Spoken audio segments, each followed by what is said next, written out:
आज ही Doubtnut app download करें। Doubtnut पर होगा अब आपके सभी मैथ्स, केमिस्ट्री, फिजिक्स और बायोलॉजी डाउट्स का सफाया। बस अपने क्वेश्चन की फोटो खींचो, उसे क्रॉप करो और तुरंत वीडियो सोल्यूशन पाओ। Download now. हेलो एवरीवन, यहाँ पे न्यूक्लियर फिजिक्स का एक सवाल आपके सामने है। So let's read the question. An electron positron pair rest mass of each particle दिया हुआ है 0.51 mega electron volts is produced by a gamma ray photon of energy 2.42 mega electron volts. Kinetic energy imparted to each of the charged particles will be, और चार options है आपके सामने। इस question में एक इम्पॉर्टेंट चीज़ समझने वाली बात ये है, ये equation E is equal to mc²।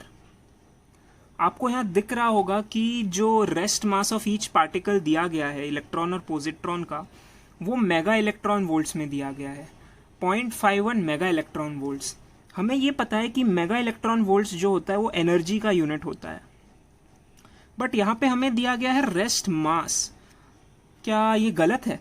नहीं, ये गलत बिल्कुल भी नहीं है, क्योंकि अकॉर्डिंग टू दिस इक्वेशन, जो आइंस्टाइन्स इक्वेशन है, हमें E is equal to mc² मिलता है, जहाँ C तो हमेशा कांस्टेंट रहता है, जो होता है स्पीड ऑफ लाइट।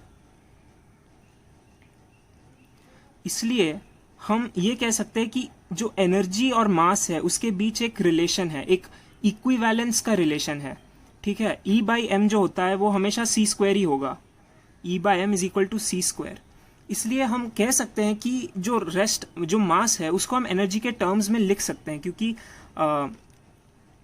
दोनों एक दूसरे के फैक्टर्स है और उनका जो रेशियो है वो हमेशा c² ही है।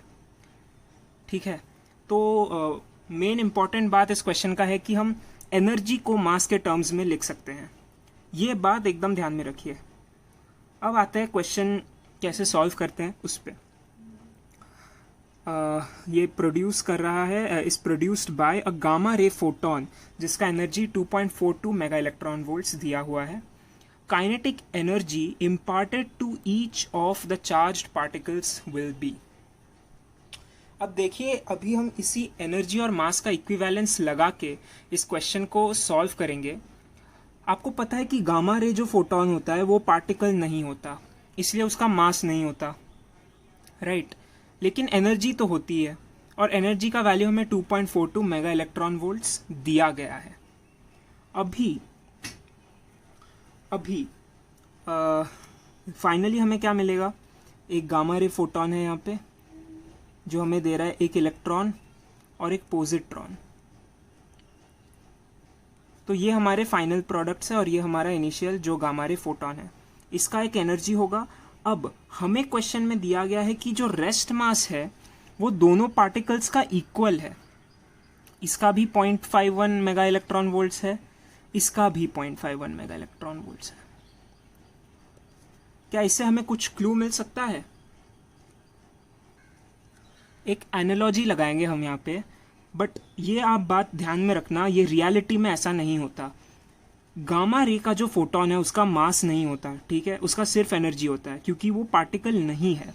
लेकिन just for assumption, just for this question, इस क्वेश्चन को सॉल्व करने के लिए, सिंस हम एनर्जी और मास में एक इक्विवेलेंस निकाल सकते हैं फ्रॉम दिस इक्वेशन, हम अज्यूम करेंगे कि गामा रे फोटोन का एक मास है, अज्यूम करेंगे कि इसका एक मास है और वो 2.42 मेगा इलेक्ट्रॉन वोल्ट्स के बराबर है। ठीक है, अभी अगर हम कंजर्वेशन ऑफ मोमेंटम लगाए तो m1v1 will be equal to mv2 plus mv3। Suppose दोनों के वेलोसिटीज अलग है। ठीक है, अब